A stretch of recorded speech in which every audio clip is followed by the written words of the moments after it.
Number 1 हा number 1च असतो। Number 2 ला काहीही किंमत नसते। आर पाटील यांच्या जुन्या भाषणाचा संदर्भ देत रवींद्र चव्हाण यांनी नाव न घेता एकनाथ शिंदेंना चिमटा काढलाय। जो भी है देवा भाऊ ही है असंही रवींद्र चव्हाण म्हणाले।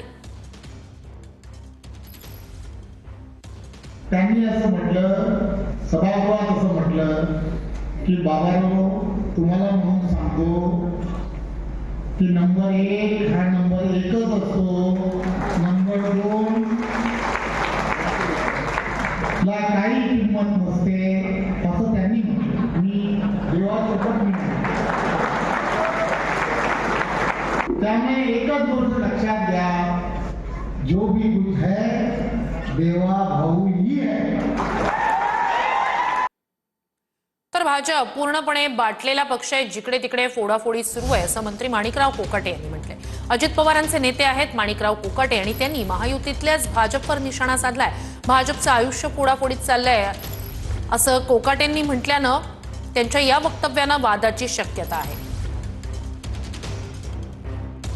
खरं म्हणजे मी आज संपूर्ण महाराष्ट्रामध्ये फिरत असताना महाराष्ट्रामध्ये लढाया फक्त आपसापसामध्येच आहे, म्हणजे युतीमध्येच जास्त लढाया। निवडणूक संघर्ष हा युतीमध्येच आहे, विरोधी पक्ष तर कुठेच काही दिसत नाही।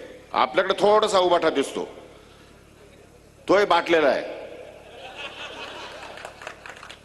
आणि बीजेपी तर पूर्णपणे बाटलेली आहे। बीजेपीचं त्यांचं काहीच राहिलं नाही, इकडून फोड तिकडं फोड, इकडून फोड तिकडं, फोडाफोडीमध्ये त्यांचं आयुष्य चाललं। तर मुंबईचे आतापर्यंतचे महापौर हिंदू नव्हते का असा सवाल उद्धव ठाकरे यांनी भाजपला केलाय। मुंबईचं मराठीपण हळुवारपणे मारत चालले आहेत असंही उद्धव ठाकरे यांनी म्हटलंय। हिंदीचा विरोध नाही, पण हिंदी सक्ती नको असंही उद्धव ठाकरे यांनी स्पष्ट केलंय।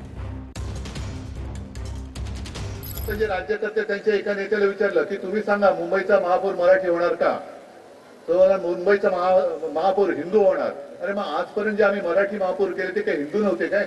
जे आम्ही दोघं मिळून आता सांगतोय ते एवढ्यासाठी सांगतोय की हळुवारपणाने आपल्या मुंबईचं मराठीपण हे मारत चाललेलं आहे।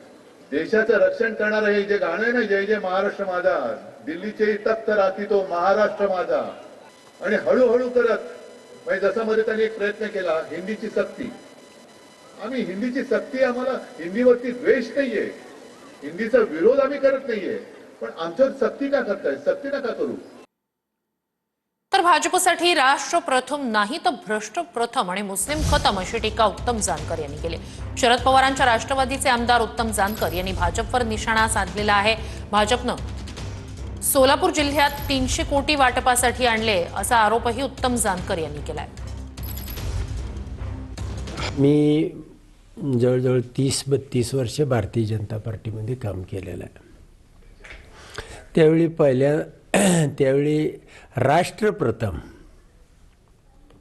आता ती स्लोगन थोडी बदललेली आहे, भ्रष्ट प्रथम, आणि या निवडणुकीमध्ये तर मुस्लिम खतम ही नवीन घोषणा ह्यांनी काढलेली आहे।